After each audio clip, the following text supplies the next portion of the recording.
You're listening to The Whole Truth, a Resources Rising Stars podcast. Hi, this is The Whole Truth podcast. I'm Paul Armstrong. In this episode of The Whole Truth podcast, I've had a chat with Siobhan Lancaster. She's the Managing Director of 92 Energy. 92 Energy has got a great uranium discovery in Canada in a place called the Athabasca Basin, and they've just released some sensational drilling results. The results show that the deposit is growing. How big it is yet to be determined, but they're clearly onto something very interesting. Siobhan's a very fascinating lady. She's been in the uranium game a long time and she knows her stuff. She speaks with energy and enthusiasm, and I'm sure you'll have learn a lot from listening to her podcast and find very interesting what she's got to say about the uranium market and their discovery in Canada.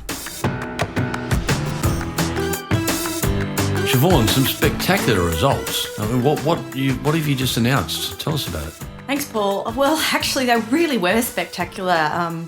We had a result which was half a metre at almost 10% uranium, which is really unheard of. I can't think of a single Australian company that would have reported those grades in uranium before. And just to give you context, 10% uranium is almost equivalent to 100,000 ppm. So these are huge grades. What that tells us is the system that we've got at Gemini has the ability to host super high-grade uranium. So that's really important for the discovery that we've got, and really exciting for the discovery as well. The other results that we've been reporting, we did a lot of exploration drilling away from the main mineralised zone, and we reported some fantastic results 280 metres north, which were very similar to the Gemini discovery hole. So when we first discovered Gemini, we hit 0.12% uranium. So these holes have very similar grades within them. It tells us that we're possibly very close to a very decent zone of uranium there. So that's exciting. We'll be definitely following up on that target. And then I'm really excited by the dravite, which is up in the northern area. So that's about 1 kilometre north from what is dravite? Well, dravite is, I'm not a geologist, so I can't get too that's into good. it. That's a blessing. Well, a blessing and a curse. It makes me dangerous because I know enough to be dangerous with this. But anyway, the dravite is basically associated with unconformity-related deposits. So there's some big deposits in the Athabasca Basin that have dravite in them, including McArthur River, Cigar Lake, and, of course, the Arrow deposits. So these are all massive deposits which have dravite. You really only find dravite closely associated with one of these types of deposits. So it tells us that we're probably near to hitting some more uranium up in the north. The other exciting thing in that northern area is we're actually on the edge of the Athabasca Basin. So we could step over 100 metres. We're in sandstone suddenly. So it changes the whole profile of the ability for us to sort of go from drilling basement-hosted uranium to unconformity-style uranium. So that's similar to your Cigar Lakes and McArthur Rivers. So it's exciting stuff. So let's go back a step so people can follow this. I mean, you've got this discovery, Gemini, yes. And these results are obviously spectacular, right off the scale by anything in Australia. Yeah. The question is, what have you got at Gemini that you know you've got? Paint a picture in people's minds of the length, the width, the size, the location. Yeah, sure. So the mineralised zone that we've been drilling in the southern part of the Gemini zone area, is a near-surface potential for open pit uranium discovery. It's got some nice grades throughout, some nice thick intersections which hang together, up to 42 metres and more of uranium hanging together. So that's a really nice zone. What we were really trying to get out of this whole program that we've just drilled is to say, hey, we've got this zone, but we think there's more. Yeah. And that's the crux of it, isn't it? That's the crux of it. You know you've got a good outline of the deposit, but how big is it? Exactly. So this was all about scale and proving that there's potential for this pearls on a string scenario that you find in many of these Athabasca Basin uranium deposits. So, for example, McArthur River has pearls on a string. You look at Rabbit Lake, which is very similar to the profile of the Gemini discovery. Now, that's got 200 odd million pounds in at Rabbit Lake, and that's a series of zones as well. So that's kind of the theory that we're taking with Gemini, that there's a series of zones. And I think what we've demonstrated with this, preliminary exploration drilling that we've done is that all the way up along the north, there's massive amounts of alteration, there's massive amounts of structure, there's uranium in there. There's possibly several more zones of uranium within that area. And that's only on the eastern side of the trend that we've got. We've also got a western trend, which we haven't even touched. So really, we're just scratching the edge of how big this discovery potentially is. So you've got a good discovery. It looks like it's going to grow significantly. It's just a question of how big it is. Yeah. But isn't there also a question here of timing? Everything in business is about timing. Your timing looks pretty good, doesn't it? The uranium market seems to, this is a horrible pun, but it looks like it's about to explode. Yeah, look, I think the uranium market is really going to have its day in the sun. Best fundamentals in 30 years, according to all market experts. The spot market's super tight. So you would have seen that there was a 6% movement in the spot price the other day. And that was really with a small amount of uranium that went through the market. So we're now sitting at a $54 per pound price.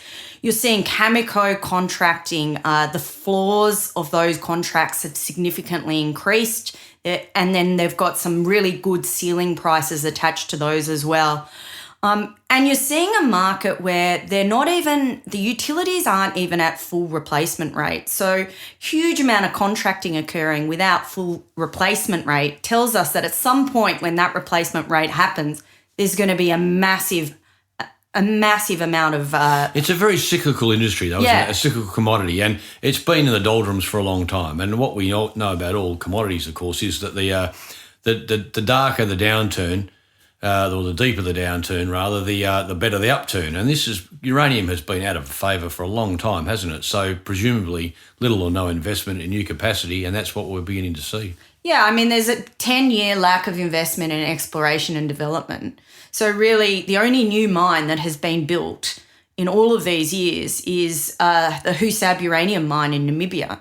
So you've got 10 years of no new mines. Now we've got new mines coming back on in Australia, which is very exciting. We've got Boss, their mine is about to restart. You're seeing Paladin's restart of Langer Heinrich, which is very exciting, and McArthur River, of course, restarting. Now, these are all signals that the market is moving in the right direction. They're turning on supply because they know they're going to be able to get the contracting that meets the price and their cost of production. So that's exciting. The supply side of the equation. But on the demand side, there's a lot of other really interesting factors at play, isn't it? Not least of all, Russia and the Ukraine situation.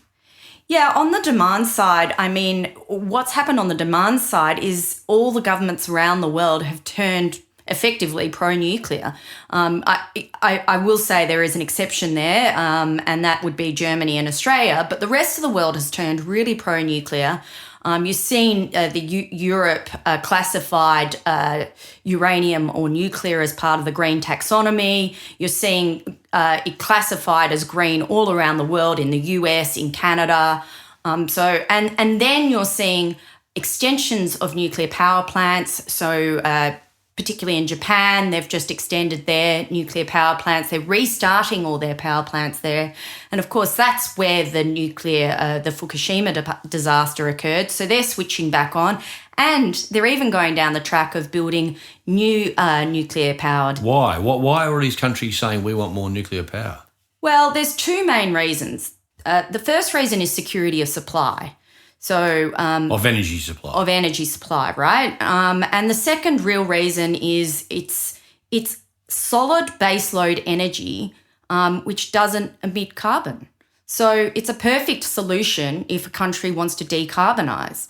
And so this is really, you're seeing this trend in Poland, for example, they're going all nuclear. India, China, all around the world, massive nuclear builds. Except for Australia. Except for Australia. So Australia says we want to reduce carbon. We've committed to these big reductions in CO2 emissions. We've clearly got a big energy problem, particularly on the East Coast, both in terms of power prices and availability. But Australia says no to nuclear power, and virtually the rest of the world is saying yes to nuclear power. Exactly. But the good news for the likes of 92 Energy is this means higher prices, more incentive, better returns on discovery, doesn't it?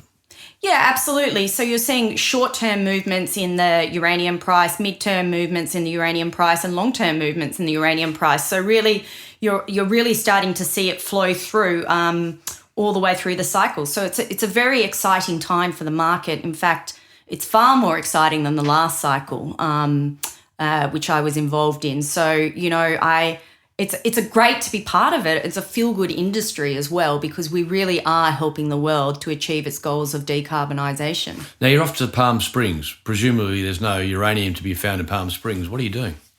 So I'm actually going to an investor conference. Canaccord holds an investor conference every year. And the beautiful thing about it is there's a lot of sophisticated investors that will be attending that, institutional investors and high net worth individuals. And I've got a very full schedule. So playing golf? Well, that sort of schedule. There will be a bit of golf, but there's also, the 14 one-on-one meetings that we have over the period of 2 days. I'll be talking on a panel as well with some other uranium companies. And it's a really good opportunity to meet with the North American uranium companies, because obviously I'm operating in that jurisdiction. So it's going to be an exciting conference, followed up, of course, by your conference, the Resources Rising Stars Conference. So I'm looking forward to speaking at that as well. So you'll be going to both the Rising Stars Conference and the Palm Springs Conference with a fair tailwind, won't you? You got some great results, a rising price for your product and uranium. It's got to be a much better time than it was a year ago when you travelled. Yeah, look, 10% uranium assay results are just so outstanding. You're going to get a lot of attention from that. And really, the scale is so exciting in relation to this system. I'm so excited about this discovery. It's a great time to be out there promoting it, and I'm sure our story is going to resonate very well with everyone. Now, there's been a fair bit of M&A across the board in the resources sector of late, hasn't there? You've seen, obviously the lithium sector's awash with it, a bit of it in gold and copper, BHP taking Oz, of course. We haven't really seen much yet in the uranium space. Do you think that could be on the cards? Look, is 92 a target? Look, I think there's always consolidation in various different industries. You certainly saw that during the last cycle with a lot of big players very interested in purchasing good, solid assets. And I'm sure that will happen this cycle, particularly in jurisdictions which are very good uranium jurisdictions, such as the Athabasca Basin. There's obviously a lot of small companies, so a lot of room for consolidation. And potentially there's, new entrants looking to get into the Athabasca Basin, so they don't have a presence there. So, sure, I think there's going to be a bit of an M&A cycle coming in there. How did you come to be around this uranium game? I mean, you talk about the last cycle. You've been doing this for a while, haven't you? Yeah, look, I was an M&A lawyer many, many eons ago and wanted to get into the resources sector. It's almost as bad as being a geologist.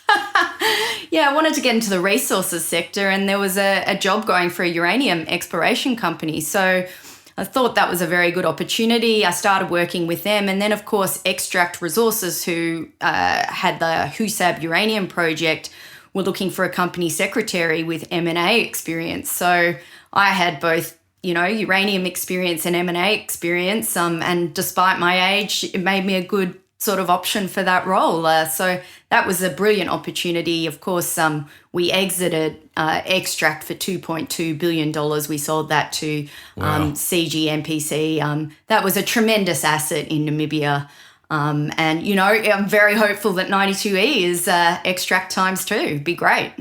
Well, it's obviously an exciting time for you, to say the least, and for the company and its shareholders. But with some the results you're armed with now, the tailwind, as we say, from the uranium price, you're heading off on your journey with some great things to talk about.